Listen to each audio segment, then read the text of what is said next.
เสี่ยวคุณพ่อเสี่ยวเงินไทยวะ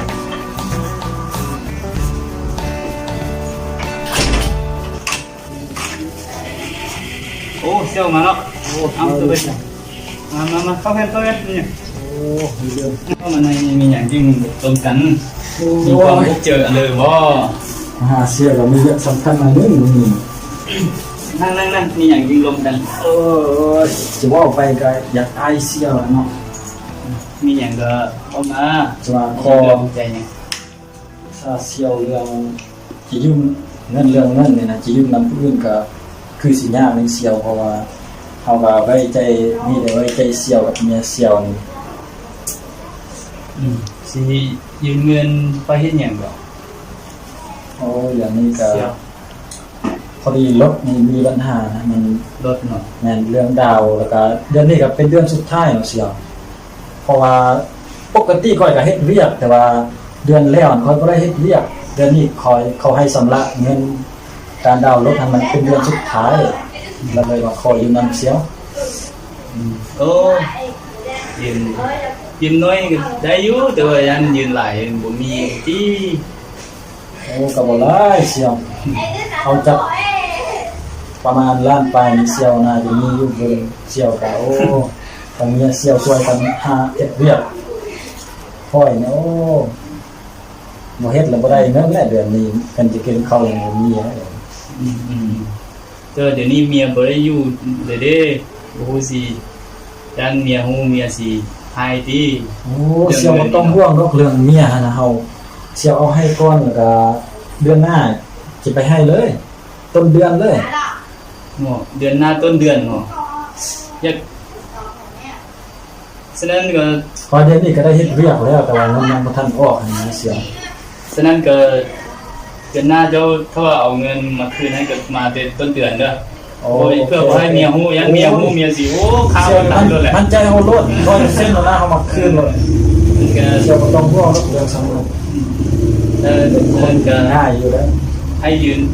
นแต่ว่าให้คืนมาคืนต้นเดือนเด้บ่ซั่นเมียฮู้ตายเลยได้โอ้เสี่ยวบ่ต้องห่วงเรื่องนั้นเลยโอ้ยเอาเงินคำใดคำนั้นนะเสี่ยวเฮาเป็นคนรู้จักกัน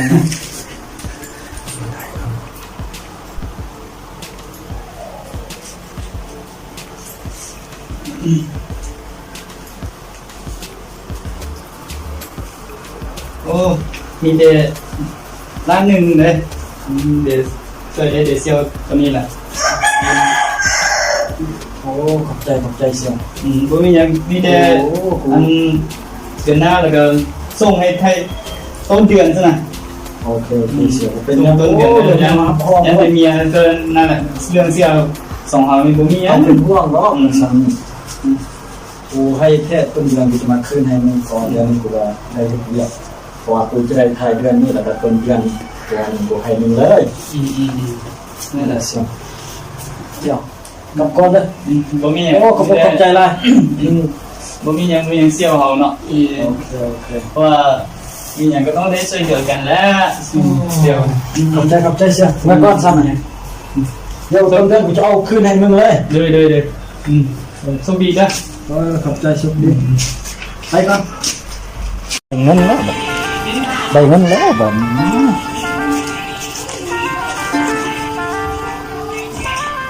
โอ้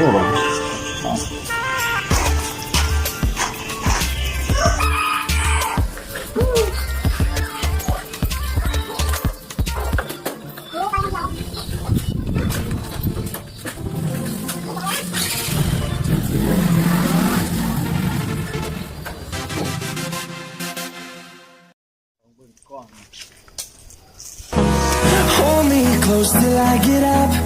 Time is barely on our side. I don't wanna waste what's left. The storms we chase are leading us, and love is all. เอาเงินค่าไฟค่าห้องออกมาเลยเอาเงินมันจะไปเอาเงินอันเฮาเก็บไว้หั่นไปใส่ค่าห้องค่าไฟค่าน้ำค่าไฟคือว่าหลายเท่าว่าล้านปลายขนาดโอ้เงินนั้นเอาให้เบิกเสี่ยวอันคำพายืมไปเลยเด้ บ่มีเด้เดี๋ยวนี้นะ เดี๋ยวจะเอาเงินที่ใส่ไปใช้ซะนะ ก็บ่ฮู้คือกันแล้วแบบคำพานเพราะว่าสิมาส่งต้นเดือนหรือว่าเดี๋ยวนี้สิเมื่อเดือนนั้นยังบ่เห็นมานะแบบนี้นะ ลองโทรหาเราเบิ่งดู สิไปโทรหามันเดี๋ยวนี้แหละ เลย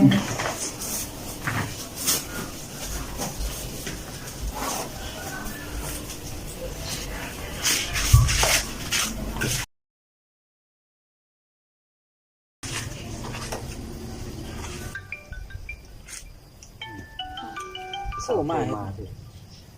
ว่านะไอ้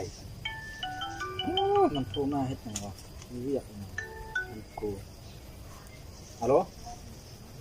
ฮัลโหลเสี่ยวคำพาวะ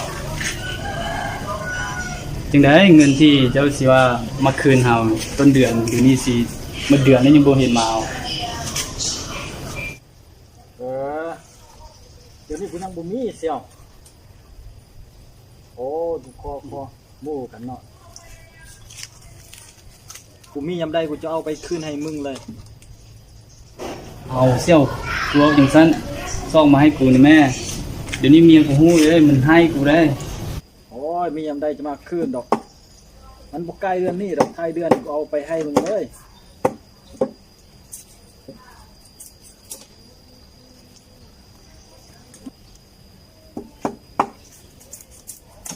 ฮู้จักกันวะ กับกูเมื่อกี้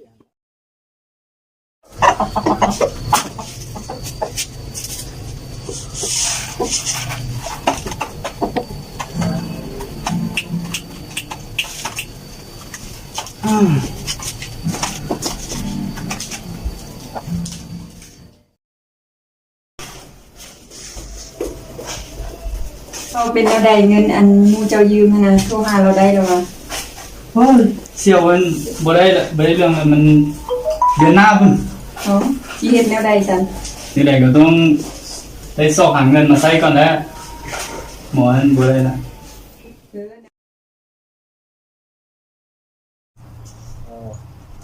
เป็นยังเสี่ยว กำลังแต่งบทแต่งเรื่องไปแสดง แสดงวะโอ้แสดงอยู่ไสบัดนี้ อย่างอยู่ในเรียงนี่แหละ เนาะเห็นเสี่ยวมือใดก็คือว่าเห็นเฮียนทุกมือวะ เพราะว่าเขาแต่งแล้วมากดเบิ่งคืนว่าบ่ละเอียดก็มาแต่งใหม่ เสี่ยวนี่เนาะหมด1เดือนละ ขอให้สินค้า ยังบ่ได้เห็นเอาเงินมาคืนเฮาอ่ะ นี่แม่ จริงเด้อโทรหามาเบิ่งดู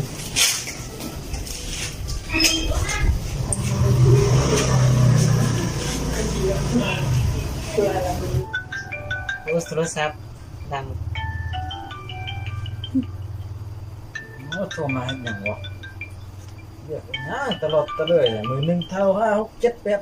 10เหนื่อยแน่ อ้าวเสี่ยวนี่วางสายให้อีกตอนมายืนนี่นะคือว่าเว้าดีเนาะ รำคาญขนาดเลยอืม บ่มีเรียกหยังมีแต่นั่งโทรอย่างเดียวเลยเนาะ โทรแม่นโอ้ยเสี่ยวนี่หูดีเนาะรำคาญขนาดเลย ไปเราไปบล็อกไว้เลยนั่น เดี๋ยวข่อยจะบล็อกมันเปลี่ยนเบอร์นั่นบัดนี้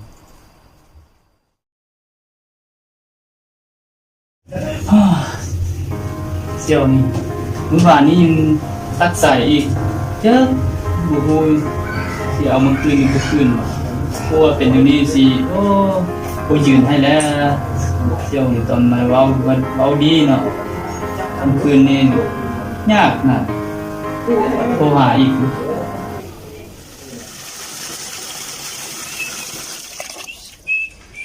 โอ้ยเล็กเพื่อนคนไหนเด้อบ่ได้ล้างรถล้างให้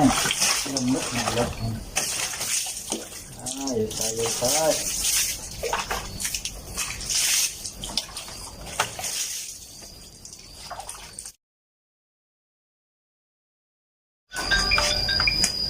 เฮ้ยก็โทรมาตอน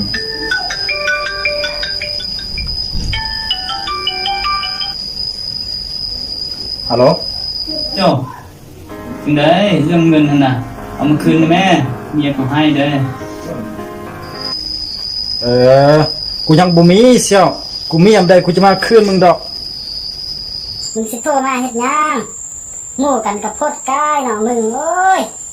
เงินซ้ำนี้เนาะ คืนกูจะมาคืนมึง